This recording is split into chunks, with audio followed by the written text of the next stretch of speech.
All right, quarterbacks, how they look so far. I definitely have a couple notes in my handy-dandy notebook that if people are watching on YouTube and see me looking down, it's because I actually have real notes. I'm a reporter, Logan. No, I'm not. I'm a talk show guy who fakes being a reporter. Notes, have you seen John Keim's notes? Have you ever looked at those suckers? Yeah, I've talked an inordinate amount about John Keim's notes the last couple of days. Have you? It's because I was making jokes about the fact that I now am taking like paper and pen notes, where I was always just a do notes in my phone kind of guy, and I need a better system. And John has developed a system of Scribble over 31 training camps of doing this and 31 years of doing this that nobody else can read. He can't read it if it's years later. But in the moment, if he can scribble the right things, it will trigger a memory for him that he can put into a better long-form note.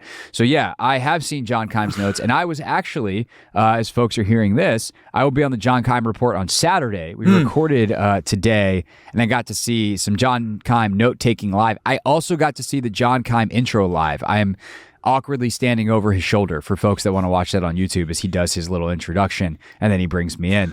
I have to watch it now. What an experience that was to see the welcome to my podcast on the John Keim Report live in living color. Isn't there some type of, I know we're kind of sidetracking here, isn't there some type of like reporter shorthand or like note-taking shorthand? Have you heard about that? It's a system. I wonder if he knows that system, or is this just a John Keim? I think either John or Sam Fortier, because I'm gonna guess one of those two said it to you. They were lying to you and pulling your leg. No. This is before I even met. It was like in high school. Like I had a friend whose mom knew how to do this. It was like 10 symbols representing. It was like kind of complicated, but you could write basically as fast as someone could talk, which was the goal of the system. And I wonder if he knows that at all. But I wonder if he does. If he does, and he's going to claim to do it, no, he's not. John's just scribbling. The one thing that I do think John, that I've taken from John is you got to use the numbers. Using numbers helps you write so much faster. So like 52, blah, blah, blah. But like John would be like 52, circle, circle, circle, and somehow know what it means. Circle, circle, squiggle, it's triangle. It's like really odd. But anyway, we digress. But, hey, maybe if you're listening to this and you know what that note system's called, leave a comment, and we'd appreciate that. So thank you. Yeah, let us know the thing that we're trying to talk about and failing miserably. Somewhere down here, I got 5 written down a bunch. What have you seen from Jayden Daniels so far? He and Marcus are splitting reps. Jayden's been the first guy out in a lot of the situational stuff. Marcus has been number one in the other stuff. But they're mixing and matching personnel so much. It's, they're both kind of working evenly with the 1-0 line, the 1 starters, but as operationally, what have you seen from Jayden so far? Yeah, it was just to be clear, so when he goes out first, sometimes he's going out with the 2s, Jayden. And again, it doesn't mean that he's starting or that they've made a decision yet.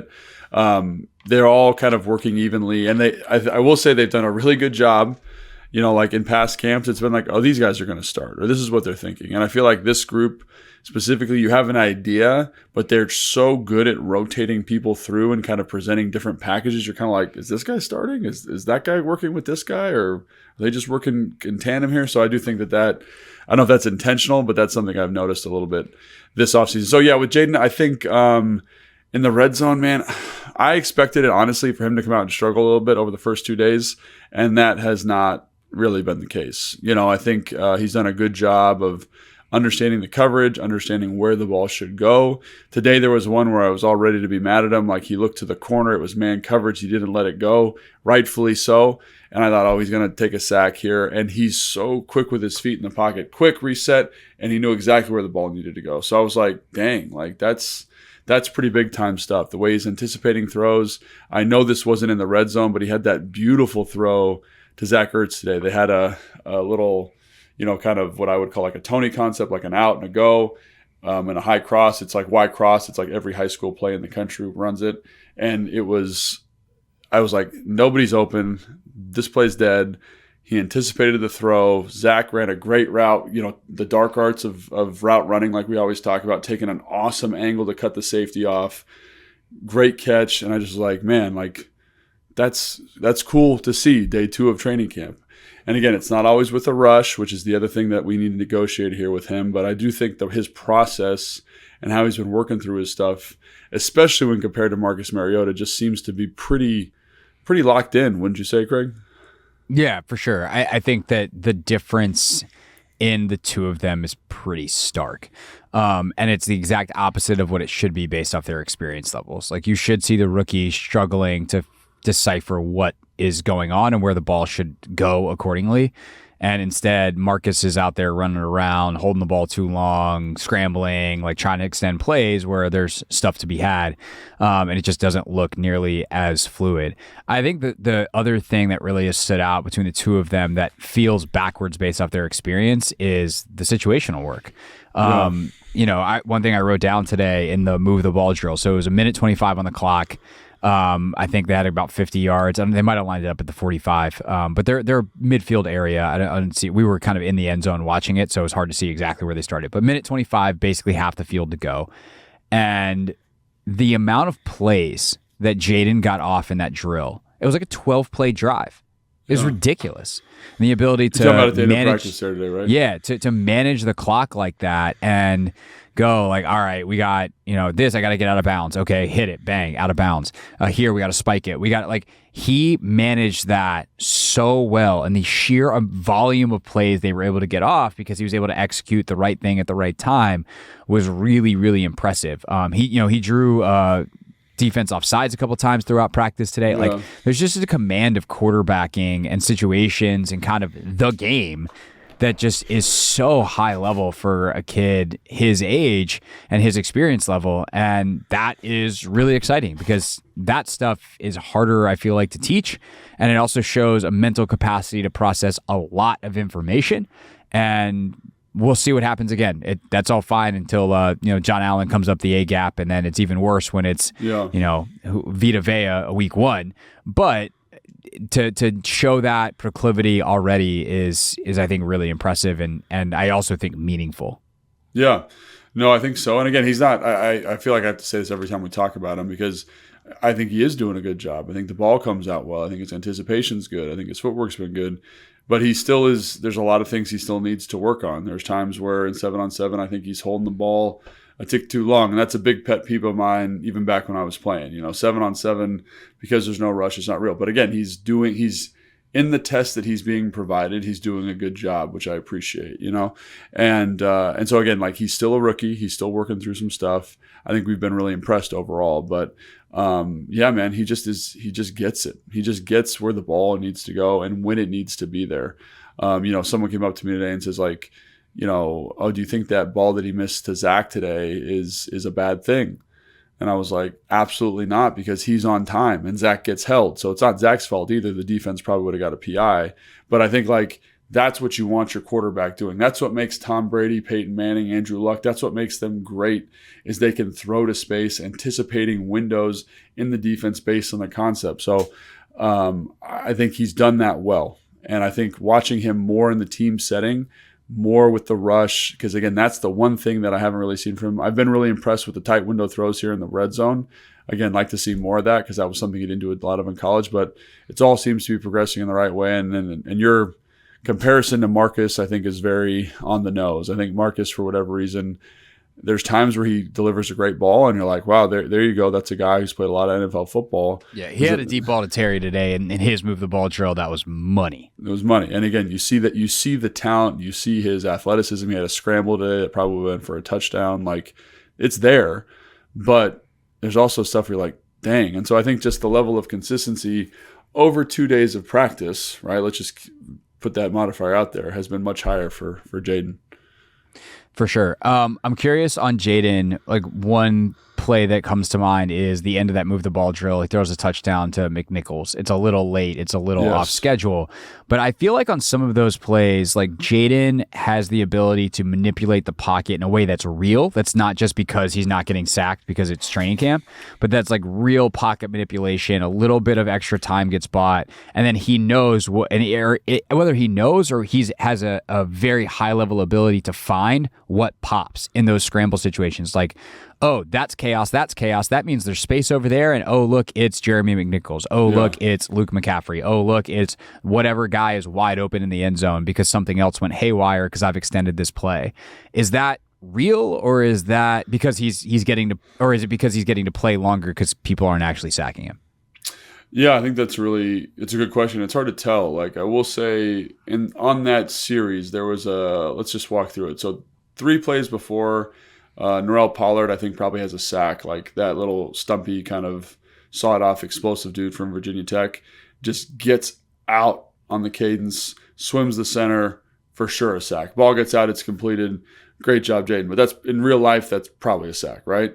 Next play, Jayden draws him off sides, right? So Pollard goes out because he jumped off sides, and so does the left end. I forget who it was. Both jumped off sides. They're both out. The next play after that is a touchdown. And I would say that like using cadence in that way, drawing those guys off sides, understanding what the defensive line is doing and what they're trying to get accomplished, using cadence to slow them down and give your offensive line a better opportunity. And then again, like reading that concept out and understanding like, there's like a little sit concept with a flat, nothing too crazy. He looks at the sit, the defense kind of miscommunicates it. Like you said, he buys a little bit of time, floats that ball right to McNichols, kind of over the shoulder in the front of the end zone there. And that felt real to me. Now, I can't see the rush. I can't see the protection. But I do think if you look at the sequence there and how he set that up using his cadence, I think that's real. And that's good football. And that's being smart. And great job by the offensive line not jumping offside. So I think that's the other thing that sticks out is like good process, way to get it communicated, and then understanding kind of how to maximize your O-line. Everyone talks about the O-line and how worried we need to be, but if you use tools like cadence, like running the football, they had some big runs today in team run. I don't know if you saw some of those. Those were great. Yeah. But that type of stuff I think is going to pay dividends. And again, you have a quarterback who can help you execute that. That just makes it all the easier.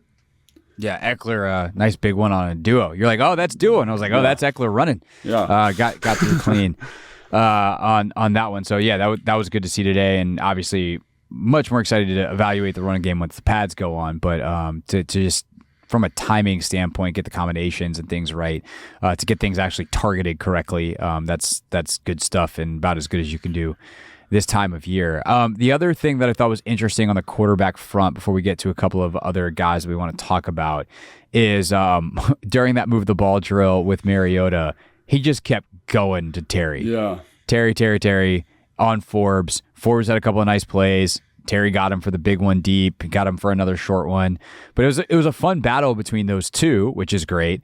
But I'm also curious. I would love to be able to watch the practice tape and be like, all right, was it man and you're just picking your matchup? Like why were you so insistent on going to 17? Because as someone who's been begging for Terry to get the ball for years, I'm excited about it, but that did seem like a lot in one drill. Yeah, I kind of was like, we were talking about on the sideline, like, is this like just the philosophy now? Like when you're if I'm Marcus Mariota and I'm having a hard time seeing it, like, I'm just going to throw the ball to Terry a bunch. Heineke left him a bleep it Terry's down there somewhere shirt behind. Yeah, it's in his locker somewhere. But that's kind of what it felt like. And kudos to Forbes, man. I thought he did a great job in that sequence of battling, being physical, using his length. Obviously, there was the deep one, which we couldn't decide. Like when you're watching practice, like I was watching like the core, and then you see the ball go and you see him want to go. It felt like it might have been a double move. But, right. And that's something that Forbes has to work on or continue to work on. But I just thought there was a physicality, a competitiveness, all the things we saw from him in college, all the highlights we saw from him, for example, in that New England game last year, like I thought were there. And Terry's going to get his because Terry's a good football player.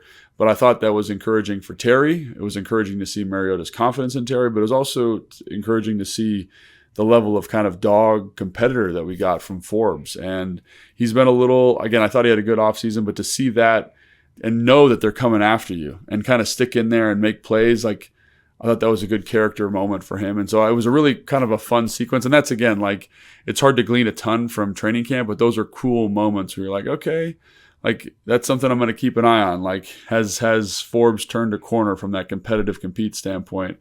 Terry's looking in good shape. Like does that chemistry with Marcus and Terry lead to something down the road? But that was a pretty neat sequence. Yeah, I will say if Marcus winds up being the backup, to come in and just be like, I'm going to throw to Terry a lot, that's a good plan as a backup. Yeah. And if you're Marcus, like throw to Terry or run. Running for Marcus is a good thing. Yeah, he did score that touchdown today, which is great. No, that was, he's reason he was who he was coming out of school, coming out of that Oregon offense with Chip back in the day.